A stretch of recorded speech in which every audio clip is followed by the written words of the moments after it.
سپاهی که مزدور ضحاک بود، دریغا که اهل همین خاک بود. سپاهی به پیکار با مردمش، به فرمان فرمانده کژدمش. پی خصم در کوی و برزن روان، مرو را هدف کودکان و زنان. تو گفتی که از تخمه بربرند، کشند و کشند و برند و درند. به دشمن سپرده نگین و کلاه، به پیکار با مردم دادخواه.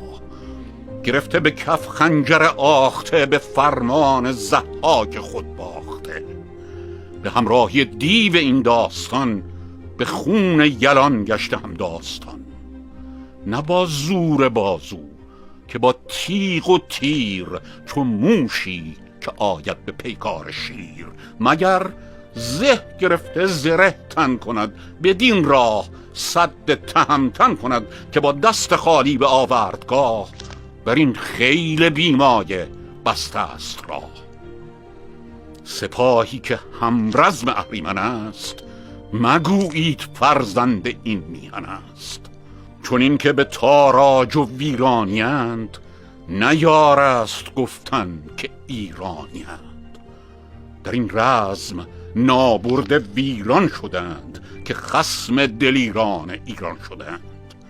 سپاهی به ننگ اندر نام خویش، سیه روی همچون سرانجام خویش.